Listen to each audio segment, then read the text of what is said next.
Bonjour à tous mes chers membres du cabinet secret. Pour poursuivre cette thématique tourbillonnante sur les surréalistes, il est temps de s'intéresser au lien très paradoxal et très ambivalent entre l'aristocratie et les surréalistes, et plus particulièrement entre une figure féminine et le cinéma surréaliste, avec son lot de scènes cultes et choquantes pour les spectateurs de l'époque.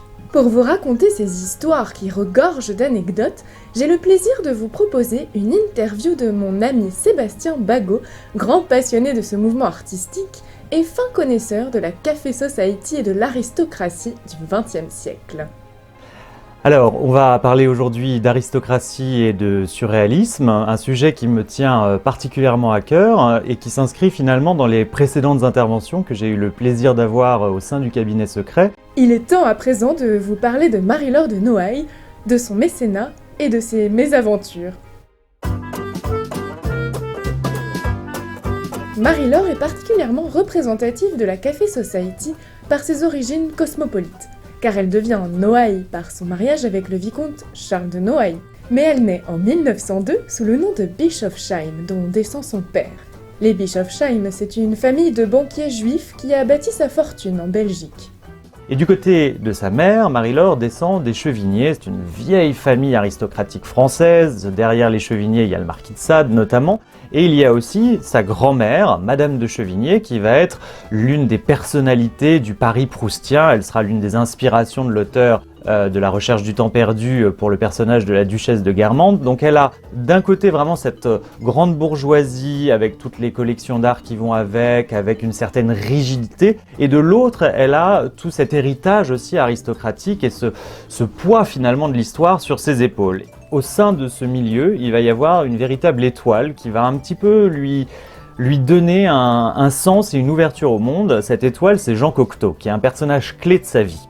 Jean Cocteau, c'est le séducteur, il incarne une certaine transgression, il est loin d'être aussi rigide que le milieu dans lequel elle évolue, il a 11 ans de plus qu'elle, c'est un petit peu sa Lolita d'une certaine manière. Alors c'est amusant d'ailleurs parce que quand elle était toute jeune fille, elle disait « Oh, je me marierai un jour avec Jean Cocteau » et à ce moment-là, on a quand même remis les choses, qu'ils s'entendent bien, c'est une chose, qu'ils soient voisins, c'est une chose, que sa grand-mère à elle soit une amie de la mère de Jean, c'est une chose, mais on va pas non plus remettre en question les mariages et les intérêts.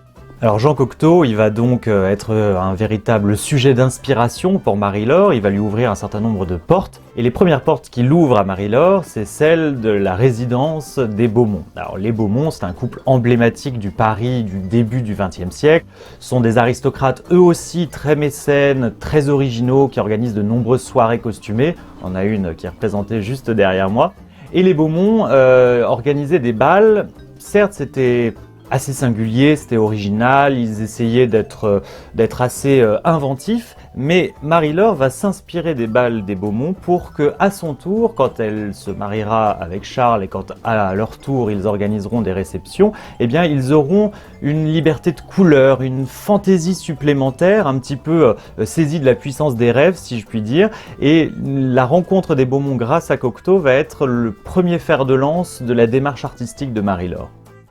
Une démarche artistique qui s'appuie sur le surréalisme pour inventer son propre monde, l'occasion de vivre comme elle l'entend, loin de la rigidité de sa famille et loin de cette manière de vivre bourgeoise des affreux nouveaux riches, ce sont ses mots. Elle voit l'art surréaliste comme la clé d'une forêt de songes qui lui ouvrirait des mondes et des émotions inconnues. Marie-Laure épouse Charles de Noailles en 1923 et Jean Cocteau demeure leur mentor.